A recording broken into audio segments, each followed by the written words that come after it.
Hey, Adam. What's up? Do you like questions? I like answers more. You do? Yeah. Well, let's do a little question and answer. Question, answer. QA, QA. Bam.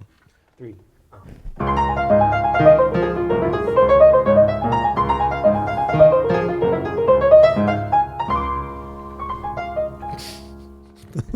I'm Adam Maness. And I'm Peter Martin. And you're listening to the You'll Hear It podcast. Daily jazz advice coming at you here. It's Friday. Jazz advice and a D flat that just won't quit. And this thing has been ringing all week. We're excited to be here because this is our final episode on our first ever YouTube Live.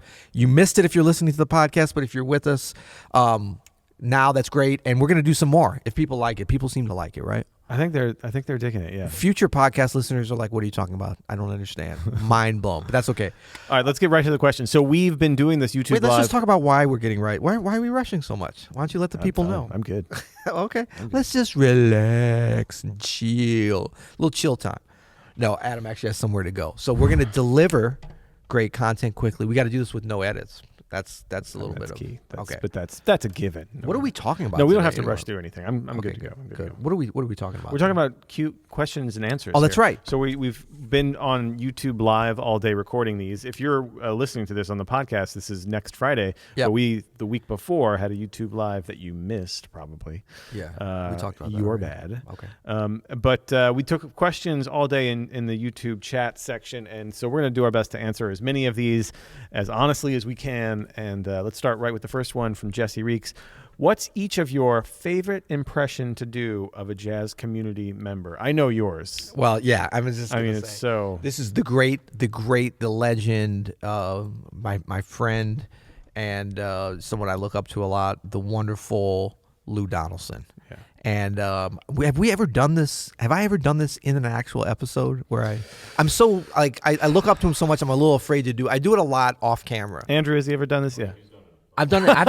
Andrew's like, Andrew. yes. Wait, Yeah. what you know about bebop or the blues? I ain't never heard you play either one of them. I mean, Lou Donaldson is such a legend. I hate it. Sounds like I'm mocking him. No, but it's all a lot of love. It's yeah. all love, yeah. But he's one of the wittiest. We should do an all-star witty. Oh, maybe we did it. I think we did do it. Oh, yeah. I can't remember. You think I can't remember because I'm old. I've been playing rings around you since you was a little boy, though. But Lou says all these great things. If you ever get a chance, I mean, he does it on stage. He's older now, but he's as witty and as sharp as he's ever been, even more so. A lifetime of just musical knowledge. I mean, he's a genius with the saxophone, which is easy to forget because he's so funny and he's so witty. Alligator Boogaloo. Yeah, I mean, he said a bunch of stuff. One of them was, I remember he was talking about a certain young saxophonist that I won't mention their name because they're actually really good. He loves cracking on great people, Betty Carter, Cecil Taylor, But he was talking about this young saxophone player. He's like, yeah, I heard such and such down at the Vanguard. I told Lorraine it sounded pretty good, but if you really want to make some money, I mean, it was packed in there, but I said, let people in for free, lock the door, and then as soon as he plays, make them pay to get out. That's like classic Lou Donaldson, So I love Lou, and that's my favorite impression. I have a visual one, which isn't great for our audio listeners, but for the YouTube folks, I'll describe it. It's my Brad Meldow. Oh, so serious and introspective. I just get a little... Adam's getting the vibe going. Let me describe what's going on right now. I turn my head and then I close my eyes. Yeah. I pout my lips a little bit. Yeah. And this is also out of love because when he does that, I get amped up. Exactly. Yeah. Well, and the thing is, like Brad Meldow, if you were to take away what the sound of what he's playing, he would have this pompous look of self-importance and self-adulation that would be so off-putting. But when you hear the beautiful sounds coming out of the piano, it matches so beautifully that it's all good, right? Oh, it's so good. Yeah. So good. It's part of the show for me. Part of the show. Okay, cool. So next is from Paolo, and Paolo asks question for Peter and Adam. Wait, well, you skipping one? Oh wait, no, I did. From Potato in Despair, which is a great username. What are your favorite What are your favorite genres of ice cream? Ooh. Now that's an interesting question. It's not flavors. They ask genres. A genre, yeah. Well, I feel like they're trying to kind of cross-pollinate into jazz and music, which I appreciate, which will enable us to have authority when we talk about this, right? I mean, if I'm not talking flavor and I'm talking genre of ice cream, I'm going all day long. Ted Drew's frozen custard, concrete. Not an ice cream though. And not a genre. I would put it in the ice cream genre. It's a frozen custard. You said it yourself. It's ice cream with eggs, but it is delicious. It is a genre unto itself. And which one did you say? chocolate chip concrete? I mean, for flavor, it's Oreo all day. Oh, Oreo's good, All yeah. day, every The day. peanut butter, the Reese's is, I mean, we grew up on that stuff, which explains a lot of our... None of that. It's the Oreo. Okay. All day, wow, every day. so dogmatic, so dogmatic. Yeah. Okay. Well, they did ask each of us. So I'm kind of obsessed right now with the salty caramel or caramel, depending on where you're from, at Jenny's. Are you familiar with Jenny's? I do enjoy some Andrew, Jenny's, do you know about Jenny's? You do like sugar, I've noticed. So you might want to get with Jenny's. It's in the West. Well, it's from Columbus, Ohio, and I guess it's a chain, but it's incredible. They have it here on Euclid in the Central West End, and Jenny's salty caramel, obsessed. Totally overpriced and over deliver. Okay. Can we move on to the next question? Yeah, we can. Okay. This is from Paolo, Rachel's which phone. I believe is Italian for Peter. No, it's Italian for Paul. Rachel Morgan left her phone in the pod cave. by the way. Ooh, let's see what kind of text message. It's Friday. She might be getting some, "What up, girl? What you doing tonight?" Okay. Anyway, Paolo says, question for Peter and Adam. How do you move from good non-pro jazz pianist to decent pro? I think you have to watch a lot of TV and go for some long walks. Go for some long walks on the beach, Yeah. preferably listen to Kenny G on your iPad. Yep. No, so good non-pro to decent pro. I actually think that the non-pro to pro is really, like, there's some non-decent pro players we know. That's more of like a market thing. Like if you're in an area that doesn't have a lot of good players, you could become pro not really being that decent. It's also your comfort level with being, not having a lot of money too. Yeah. Because anybody can just be like, I'm going pro. Yeah. And try to make a go of it. That's it's so fine. different than like basketball. Could you imagine? I'm just like, yeah, I'm going pro. Yeah. I mean, it's going to be a little harder to be able for me to monetize my basketball skills, even though I feel like there's some pianists out here that are pros that are about as good at basketball, as piano as I am at basketball. Agreed. So maybe it's a little more competitive. But the thing about it is, I think professional, doesn't that just mean that you are being paid to do what you do? I think a part of it is like how seriously you treat it. Of course, we're always trying to get better, but you don't turn a corner one day and become pro level. But I think as soon as you put on the hat of a professional and say, look, I'm going to really treat this like a professional, like a whether job. I'm being like a job, and not like this is a job, but like, wow, I'm going to really take pride in this and try to fulfill my promise with this. Then I think that you can make that turn pretty quickly, actually. Yeah, I mean, there are a bunch of little things you can do under that, but I think that's a great tent post for that. I mean, you have to start with a regular practice routine and practice things that you're not good at. Those are two huge things that can get you to, because what I'm guessing Paolo means is, how do I get good? And all of those things. But really, it's how serious are you willing to treat it? Serious. That's the trick, is serious. It's not the level. If you're doing the things that we talk about in practice routines and listening and all those great things, you're gonna continually get better. I mean, continually. There's the ups and peaks and valleys, but you're gonna improve as a player. But the idea of like a professional is a mindset, I think, more than anything. It's not a level. So like we've both done things that, from teaching to working in business to doing whatever, in which I think we've tried to become and have become professional. And part of that is just deciding, I'm going to treat this like it's a job, even if it's a side hustle or whatever. Like a great Uber driver. They don't have to be a trained chauffeur, but if they treat it seriously instead of just like getting in the back of my junky car, right? Agreed. Okay. All right, next question is from Riddle Reader. That's a great name too. Looking for tips for playing over chromatic descending turnaround, e.g. C7, E flat 7, D minor 7, D flat 7 at the end of the form of a jazz blues in a way that doesn't sound contrived, forced. That's Ed. Thanks for the question, Ed. And that's a good question. That could be a challenging turnaround if you're not sure what to do. Yeah, I mean, without a time today to go on a deep dive on this, I would say the number one thing you can do to not sound contrived in those kind of situations is to find phrases that stretch over the chords. So long, and they don't even necessarily have to be longer phrases, depending on how quickly you're going through. But the idea is a phrase that it does not, I mean, it's amazing how many, like when people get facility, like harmonic and melodic facility, and start to link those up and understand how these complicated chords, whatever chords work, how much they start to feel like they have to fit into those. Because, well, now I know the chords, so I'm going to play something. I'm going to play a phrase over these chords. All scale arpeggio. And every note has to exactly match. And I always say a great example of that is Donnelly. Like if you know the chords to Donnelly and the melody does not precisely line up with what the chord, it stretches over and stuff. And so Don't get boxed in. Do not be a boxy kind of player. Don't be as dogmatic as Peter is with ice cream genres as you are with scales and chord changes. Play over the bar lines is basically what it is. I was going to say, I mean, if you're playing this cadence here, C7, E flat 7, D minor 7, D flat 7 at the end of a jazz blues, I'm going straight blues scale there every time, man. I'm laying it down. Yeah. Lean into the blues scale and the chromatic. This might be a fun. Maybe we'll do an at the piano one for the premium. That's a good idea. That could be just because demonstrating these we'll get to it. But thank you for the question, Ed. Good stuff. Now one from old buddy Joe Mascara. What's up, Joe? Joe, Houston in the house. That's right. Joe writes, I'm curious about the history Gulf of Coast OS locations. Oil. Wall with jazz photo art. Where can I get it? Yeah. And Brown Steinway. I think I know what Joe's talking about here. Cinder block. Current.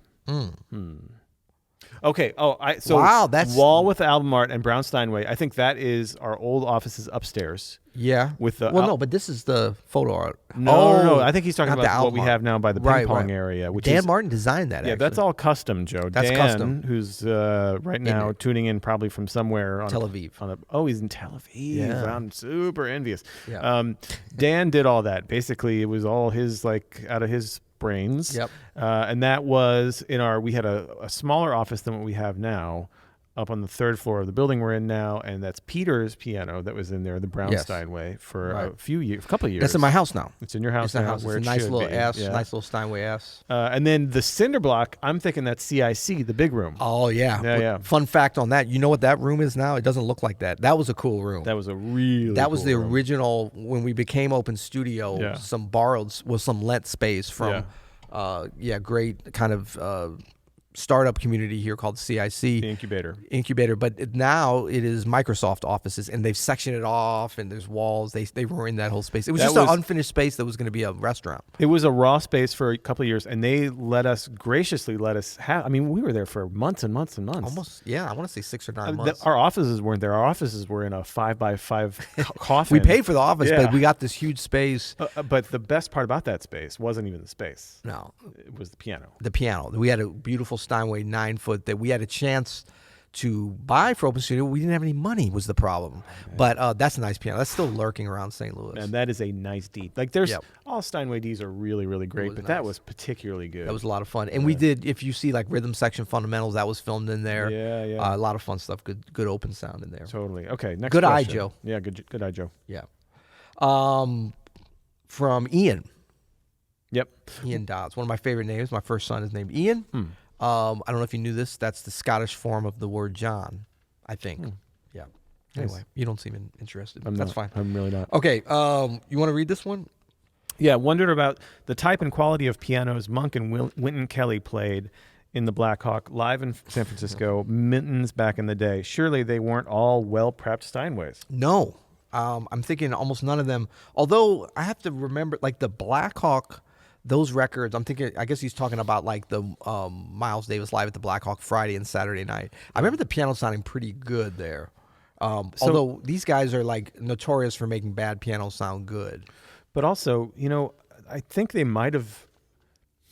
This is going to be a difficult conversation, but I think our piano culture has certainly shifted since that time. Yes. In that they didn't really have music in a venue or a restaurant unless it was live music, and there was a whole industry and a whole profession of professional piano tuners that has now been greatly shrunk. I mean, that was a legit profession you could go in, a trade that you can go in. Right. And I think it was just considered more part of, I've heard, it was considered just more part of it that you had a piano. Yep. And then that it was, kept up in the same way that if you have a venue and you have a sound system, you don't have a subwoofer that's been cracked or whatever and you just let it go, right? Yeah.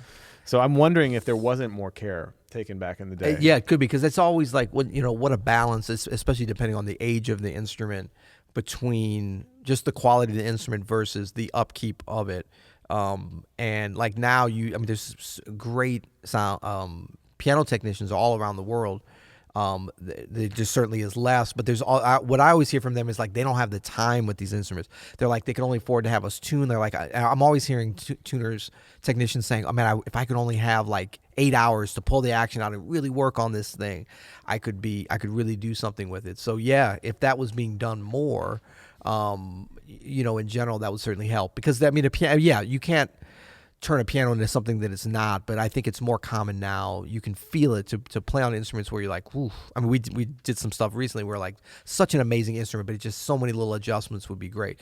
But this is also a reminder. I kind of took this also to mean like, let's stop complaining so much. It's like, because Monk, especially, I'm trying to think Wynton Kelly doesn't pop into my mind, but Monk, there's several recordings where you can just tell the piano was crap. Yeah. And he makes it sound so good. Like he just works through it in a way. Yeah. I mean, yeah, the piano still sounds as it is, but you can just feel it. He's not being deterred. Yeah. So it's like I always take that as a thing. It's like, well, if Monk tolerated this, I'm not going to get so uppity about a piano and be like, I can't play this or whatever. All right, let's do, we have time for probably 2 more questions, okay. I'm thinking. So let's go right into a question from Charles. Charles asks, okay, so I'm a horn player and I've signed up for one course. Would the premium membership benefit me too, or is it pretty much geared toward piano players? I think Charles means you'll hear it premium. Right, you'll hear premium. Which you'll hear premium. There, full disclosure, Charles, there will be some piano-specific things because we have so many pianists here. But there will also be a lot of just general improvisation. Yeah. All, not to mention the archives and all the other stuff that goes along with it. Yeah, and I think that, the all-access pass is the way to go if you want to cover because then it's got all instruments. Still a lot of piano, but a lot of other things. I mean, considering that it's like, for the You'll Hear It Premium, it's not that much more per month for the All Access Pass. Right. And it's like everything we've ever done. It's a great value. Yeah. And you can always, we'll always switch you around as needed. We're very flexible. For sure. Let us know, We'll do Charles. anything. Yeah. We'll do anything. All right. Last question. Okay. Thelonious Chunk. You cracked me out. Did you say that? No, that's the ice cream genre. That's good. Oh. All right, last question is from Saad. And Saad asks, Peter, can you name any must-study jazz books, especially for an advanced beginner? I'm not sure what advanced beginner means, but maybe he means intermediate. Okay. I have an idea on this. A book? Well, it's close to home. Oh, would that be Elements of Jazz Piano? We Saad, have a workbook. Check out Elements of Jazz Piano. Rachel, could you link to Elements of Jazz Piano here in the chat? Could you bring us a copy of that to show? Would that be possible? Yeah. Are we getting too long? So, Saad, we've made this intermediate jazz piano course that is geared towards people who want to get from like beginner into like being able to play some gigs and play with other people. And it's been really, really popular because of how structured it is. And there's play-alongs and there's practice routines. And it's really, really good. Yeah. So I would recommend Elements of Jazz Piano. We'll link here in the chat. There's the book that accompanies. This is a great workbook, too. I mean, the videos and everything, even this on its own will take you far. And I think a fun thing about this course is I looked at it recently as we were moving some things over, and I realized and we label it intermediate, and it is, but I was like, man, there's stuff in here that I would really, at my level, would value from practicing at this point. There's a lot of flexibility in there, so it's not, it's doable by almost anyone, but there's a lot of things in here that we talked about that are really valuable for people at every level. So I think that would be a good one. Yeah, awesome. Yeah. Thanks, everybody, for the Q&A. This has been super, super fun to do this live. We're going to do another one of these. This is really successful. We boxed ourselves in, man. We're too good at everything. We have to keep doing it. It's just so self-aware. There's something about it that feels like very comfortable. Well, I love that it's like today, but it's also next week. Like we're covering two different things. We're in the future, we're in the past, we're in the present. Next week we can just take off because we've already done our work, buddy. And until then, you'll hear it.